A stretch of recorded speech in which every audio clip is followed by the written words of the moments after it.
guys, welcome back to Medical Coding with Blue.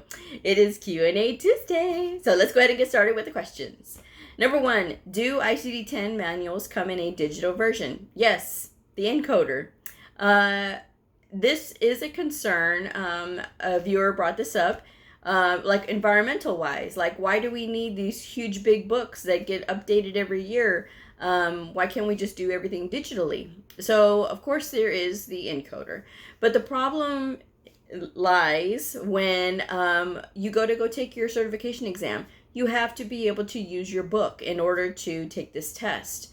So the reason that we use books and not an encoder is because the encoder is designed to give you, you just put in a few keystrokes and then boom, you got your code. When you're using the book, you are showing your proficiency to be able to locate a code, right? So this is the purpose of taking a certification exam. Can you navigate this book? Can you look up the code correctly in order to get the correct code? Are you using your coding conventions? Or are you using, just different techniques to find the correct answer? So this is why it's very important to always stay with the book. Even if you are using an encoder at work, if you have access to a medical coding book, make sure that you are practicing still using it, because when you take your next certification exam or another test or something, and you have to use your book, you need to be able to have that speed in order to look up stuff efficiently and quickly, because you only have so much time. So, but yeah, that's the answer on that one.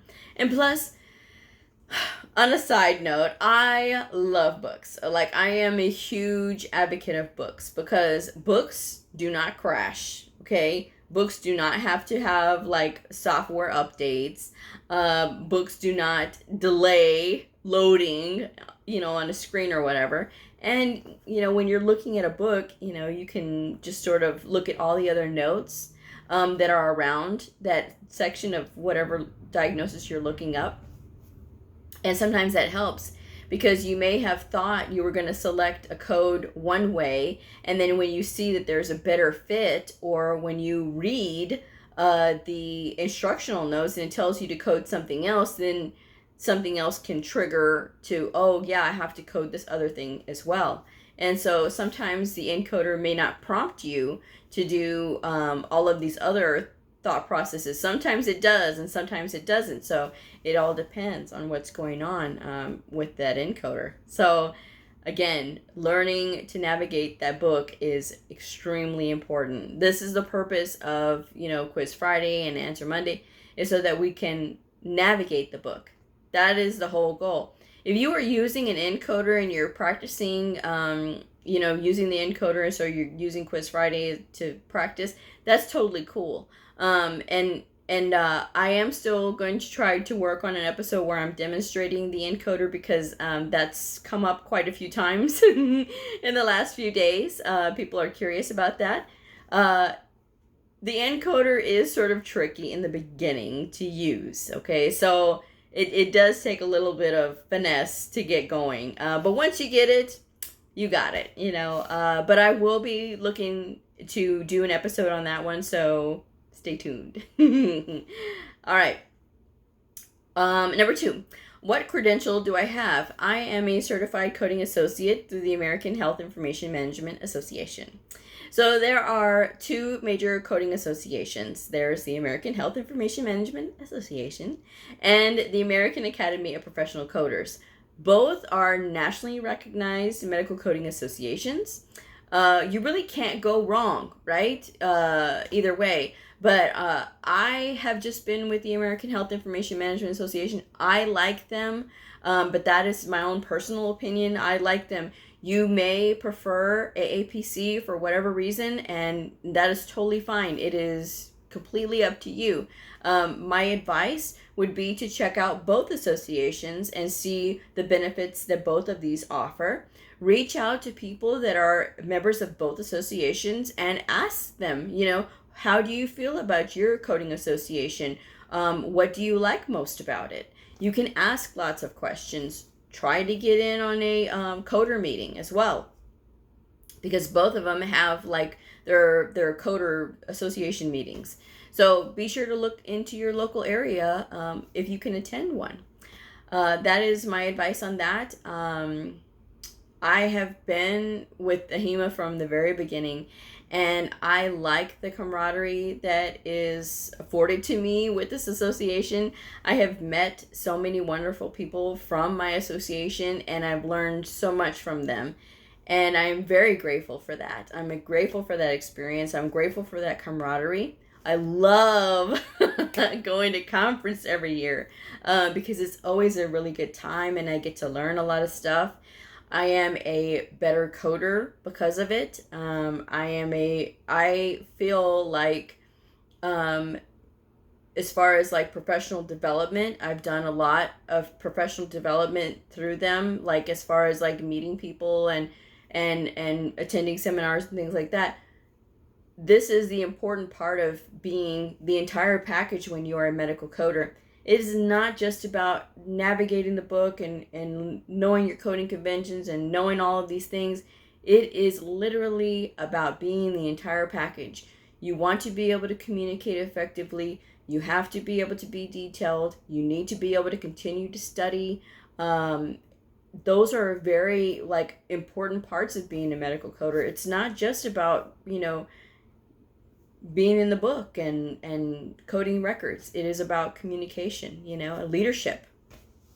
So these things I feel are an important part of medical coding life. It's a lifestyle, so like I said, I feel like that's important, and I've gotten so much from my association because of it. So that's my opinion on that one. But again, I encourage you, if you are looking into getting into the field, look at both associations very closely, ask lots of questions, because you really can't go wrong, but you need to decide which one is a better fit for you. Okay? That's my thought on that one. And I also wanted to bring up one more thing before I get into my next question. If it's been a while since you've been in medical coding and you want to get back in it, congratulations, welcome back. But if it's been like over 10 years or so, even if it's been just about 5 years, you really should consider taking a refresher course, because of course now we're in ICD10, and if it's been a few years ago, it wasn't too long ago we were in ICD9 transitioning over to ICD10. So if your last time, in medical coding was in ICD9 times, you really do need to look at taking a refresher, as far as like going through one of the coding associations and trying to get a credential perhaps, and going through their program so that way you can basically learn it again. Of course, CPT, like the procedure coding, stayed the same, but PCS, which is the inpatient procedure coding, is completely different. And of course, the diagnosis coding, because we're in ICD-10 now. So that is something that is suggestion. If you want to get back in the coding field, do that, because we are in completely different times now. And so it's important that you familiarize yourself with ICD-10. To study is the same way, okay? It is the same thing. Basically, you're looking up this stuff in the index, and then you're going into the tabular section. The coding guidelines have been updated, so make sure that if you are trying to familiarize yourself again with the new ICD-10, like I said, if it's been a while for you, then make sure that you look at those things, because like I said, it's a whole new ball game now. So but it doesn't take much to get back in it. It is learnable. I mean, as long as you stick with it, you can pick it up. I mean, obviously, if you did ICD-9, you can do ICD-10. All right. So next question. What are NCCI edits? So NCCI stands for National Correct Coding Initiative, right? And this applies to every single provider, regardless of setting, okay? The purpose of these is to prevent improper payment. when incorrect code combinations are reported. Okay, so there's 3 different types, and I wrote them down. Procedure to procedure, and this is to prevent inappropriate payment of services that should not be reported together. So, like for example, if the patient is having a arthroscopic knee, right, a repair of their knee, and then the provider says, "Oh yeah, I did an exploratory arthroscopy, and then I did the repair." Obviously, that exploratory arthroscopy, if it's in the same area with the repair, it's going to be included because, sure, I mean, that it's understandable that they're going to go in and look when they're going to go repair. So that's when an edit will pop up and tell you that these 2 procedures cannot be put together. Okay. There are many ways to find out if something cannot be put together with something else. Obviously, the CPT book will tell you. It'll give you some things that says do not report this code with this code, because it's telling you that these are related in somehow, some way. So it's telling you in the book that you can't put them together. If you are still not really sure, there's the code or desk reference for procedures, which I love. When I go to the office tomorrow, I'll take a picture of mine. But the code or desk reference for procedures will also describe more of the procedure, like in lay terms, and it'll tell you that this procedure includes all of this stuff, okay? And so a lot of times it'll also tell you don't report it with this or don't report it with that. So there's ways of finding out to make sure that you're not going to be incorrectly reporting codes together, okay? But you just have to pay attention. And that's why I say it's very important to understand what you are reporting so that you're not reporting procedures that don't go together unnecessarily, okay? The second kind of edit is the MUE, or medically unlikely edits. So this is to prevent improper payment when an inappropriate number or quantity of the same service on a single day is reported.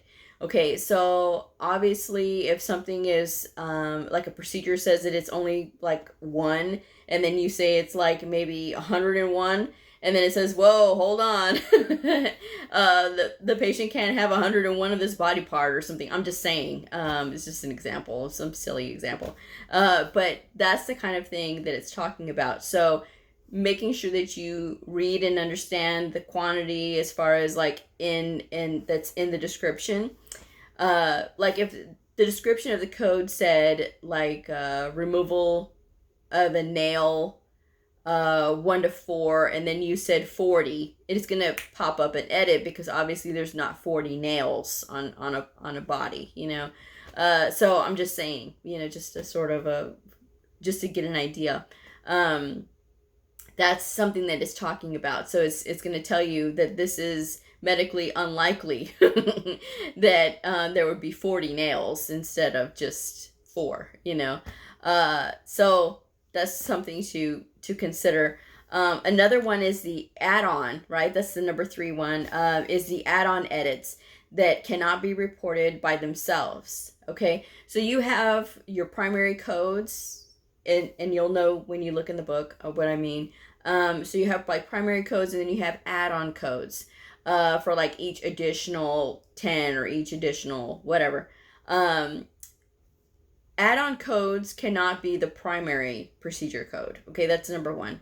And then they have to be reported with a primary procedure code, because they are an add-on code. So they can't stand by themselves. So if you were trying to report a add-on code by itself, the edit would pop up and say, wait a minute, there's a procedure here that needs a primary to go with it. So that's something that it's also something to consider when you are doing your procedure coding, is to make sure that when you are reporting those procedures, you're not reporting a add-on code by itself. You are, in fact, putting it with a primary procedure code. Okay? So, and I should probably do like an add-on one for Quiz Friday. Yeah, I may do that. Okay. So, inspiration. All right. So, next question is, what advice do you have for test takers? So, lots of people are going to be taking their tests soon. I've been getting lots of emails about that. If you are going to be taking your test soon, my advice to you is this. First of all, don't cram. You've already learned everything that you are going to learn, okay, up until this point, okay? So don't make yourself nervous by trying to cram at the last minute. Give yourself a break and don't study the night before or a couple of days before. Just relax and know that you are going to do your best, and that's all you can do. Don't beat yourself up, trying to shove everything all in at one time and trying to do all this. No, you're just going to stress yourself out unnecessarily. You've passed all of your, maybe your course or whatever, if you've taken a course, you've already passed that. And you've already taken all your tests and everything in your course. So now it's just time to stretch your stuff, Don't get hung up on the fact that this is a test and, it's a certification exam and oh my goodness, just go in there and relax. Have fun with your test. Now, I always say that. I know it's easier said than done, but there's going to be a time when you're going to have confidence in your abilities to do things. Just remember that when you are taking your exam, go with your instinct, go with your gut, the first thing that you're thinking of, because usually it's right. If you sit there and you start overthinking, that clock, it just goes by. These are timed exams, Make sure that you know where you're going. Make sure you have the correct books, okay? I did get a question about what books do I recommend to take when you're going for your certification exam. Guys, look at the required books that you gotta take, okay? Because it'll tell you on the website, whichever association you're going through, it'll tell you exactly which books to take. And just make sure that you're paying attention to the books that it's asking you for, the correct year, the correct version, and that way you can be ready to go. So that's why I always say look at the website, because when it comes to certification exams, you have to have the correct books. Okay, correct year, correct books, everything. All right. So, but yeah, that's my advice about test taking. Get the practice exam books, okay? Most certification exams have a practice exam book. Get it and make it your best friend and study. But like I said, when it gets time to take your certification a couple days before, just relax and don't try to cram it all in one day, okay? And you'll do well. Believe in yourself. Whatever you do, don't let your first thought be, what if I, no, don't let your first thought be like that. That was my mom's advice too. She's like, don't think that you're going to fail. Don't let that be your first thought. You're going to do well. You're going to do well. You're going to go in there and you're going to show them that you know what you're doing. My mom was real good for that. She was my biggest cheerleader. She was my biggest cheerleader. And she believed in me, when I was going through school and everything, and she was very proud, and she said that, it's important that you believe in yourself, and she always told me that. And so now when I have those moments of self-doubt, those fleeting moments of self-doubt, because I don't let myself get too deep into that, I can remember what she tells me. She would tell me, you can believe in yourself. You can do it. You're very smart and you've got this. She would always tell me that, and it was good. It was good to have that. So I'm telling you now what she told me.